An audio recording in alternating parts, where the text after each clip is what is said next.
When the judge says life in prison and the teen breaks down, The Verdict Room. Subscribe now if you think you can handle the truth that breaks people before the bars ever do. The courthouse in Montgomery County was unusually quiet that morning. Outside, cameras flashed beneath gray clouds, the soft hum of reporters whispering about what they were about to witness.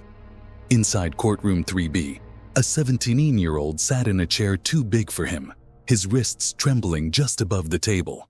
His name was Ryan Keller, and in a few minutes, his life would be rewritten by a sentence that couldn't be undone. The room was heavy with tension, not the kind that comes from anger, but the thick, cold silence of disbelief. Behind Ryan sat two empty rows. His family didn't come. The public had already made up their mind about him, a teenager who'd done the unthinkable. Detective Sarah Monroe, who had led the investigation, sat quietly near the aisle. She had seen hundreds of cases, but something about this one clung to her. The boy wasn't like the others.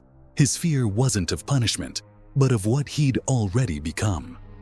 The judge, Harold Winston, adjusted his glasses, flipping through the final documents. The prosecutor stood ready, his voice calm but firm.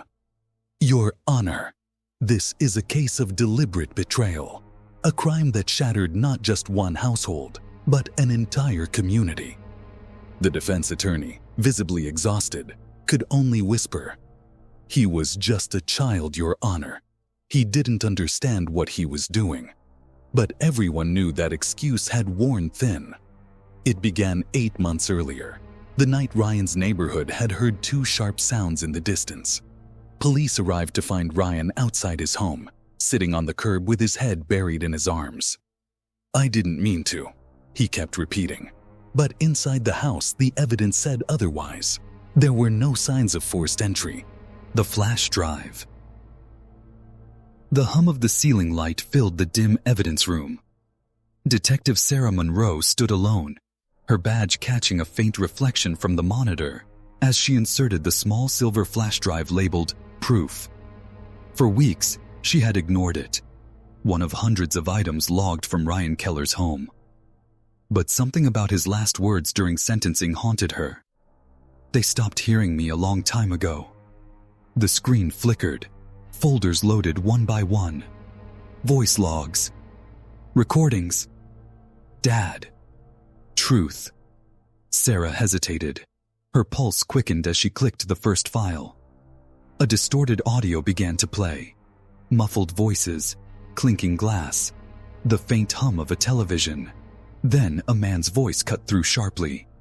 "If you say a word about this, you'll regret it. You hear me?" A pause, then a second voice. Ryan's, soft, nervous.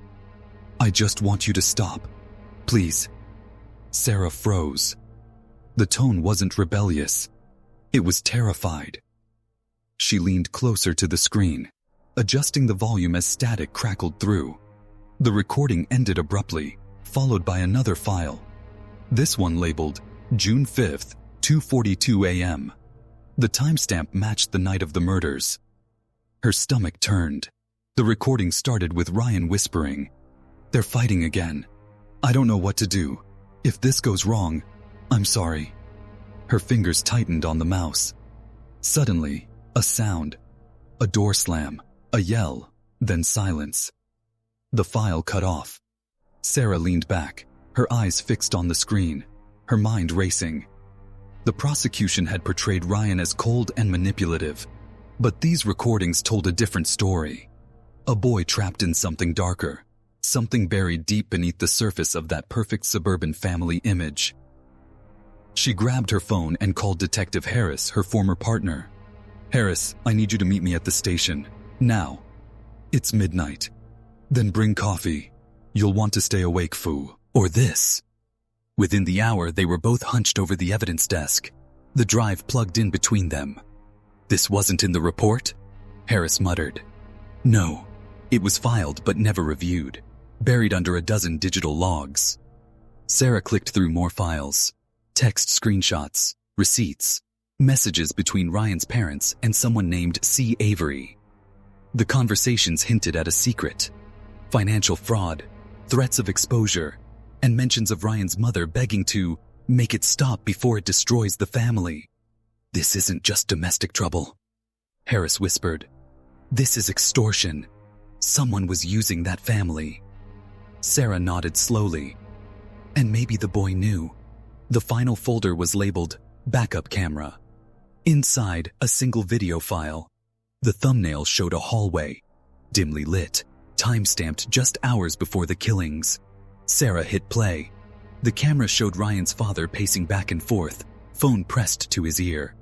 His tone was desperate. "I told you I'd get the money by Friday. No, don't threaten me." The door suddenly opened behind him.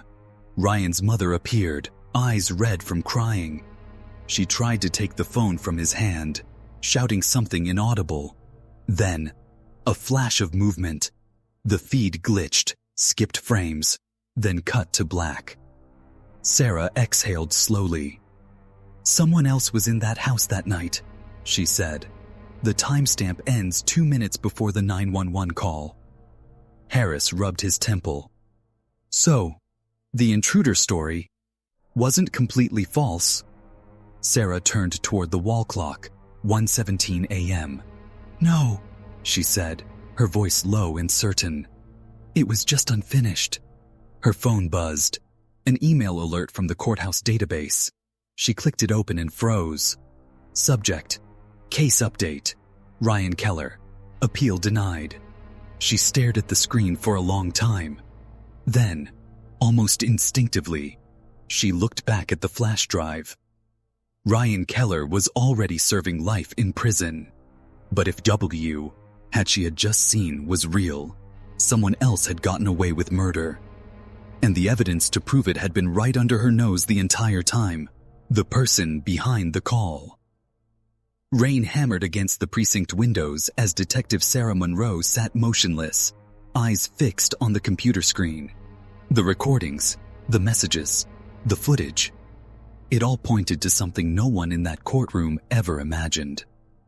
She opened the final folder on the flash drive, one labeled simply Caller ID. Inside were logs of multiple phone calls.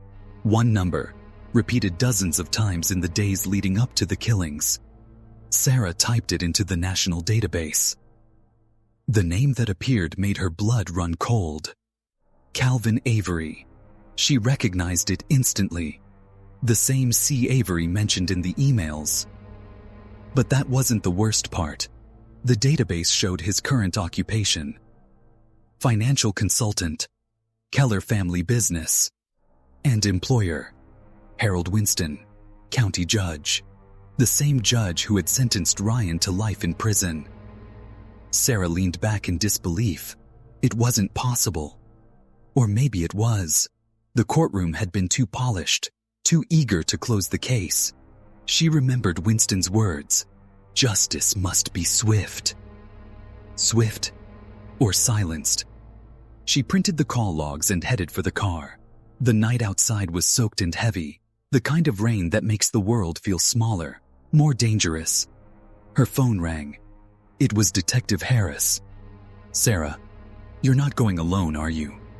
"I'm just going to confirm something," she replied. "At 2 a.m.? That's when people get themselves in trouble." She hung up. The address linked to Avery was in an upscale part of town. A quiet cul-de-sac, manicured lawns, and porch lights glowing like watchful eyes. She parked across the street, waiting. Through the rain-blurred windshield, she saw a figure at the window, talking on the phone. Avery. She stepped out, badge tucked inside her coat, and crossed the street. As she approached the front door, she noticed something strange. A faint blue light flickering from inside. A computer screen. She could see the reflection in the glass. Rows of video files, folders named after dates. One caught her eye. Keller House, Archive. She didn't knock. She pushed the door open slightly. "Avery," she called. No answer. Just the sound of rain dripping from her coat onto the hardwood floor. She stepped closer to the computer. The video on the screen was paused. Ryan's house. The same footage from the night of the murders, but a different angle. This one showed the back door. Sarah pressed play. The video flickered to life. The timestamp read 2:06 a.m. The door opened and a man stepped inside. Tall, wearing a dark coat. Not Ryan, not his father. The man moved quickly, grabbed something from the kitchen counter, and left. The face turned briefly toward the camera. It was Avery. Sarah's heart dropped. She turned to grab her phone, but before she could, a voice came from behind her. "I didn't think anyone would find that," Avery said quietly. She froze. He was standing in the hallway, hands in his pockets, calm, composed. "You should have left it alone," he continued. "The case was perfect. The boy takes the fall, the files disappear, and everyone moves on." Sarah's pulse pounded. "You set him up." Avery smirked. "You think the system cares who did it? The Keller family's business was collapsing. The father was about to expose everything. I just made sure it ended cleanly."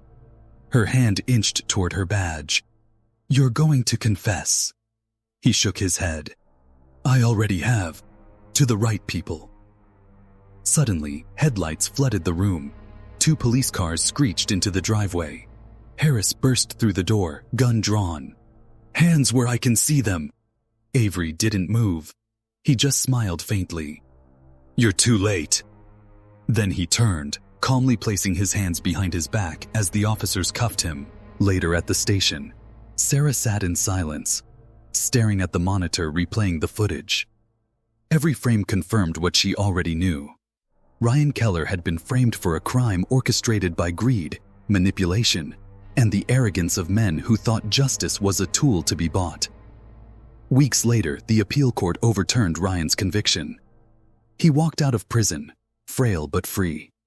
Cameras flashed, reporters swarmed, and behind them all, Detective Sarah Monroe stood in the crowd, saying nothing. Ryan passed by her, meeting her eyes for a brief moment. "You found the proof," he said softly. She nodded. "You gave it to me." The news that night called it the sentence that lied. But for Sarah, it wasn't victory. It was a warning. Because in every courtroom, behind every verdict, there are truths buried beneath paperwork and power. And sometimes, the real crime isn't the one we see. "Think justice always wins," the narrator's voice would say. Hit subscribe. You're about to find out how wrong that can be.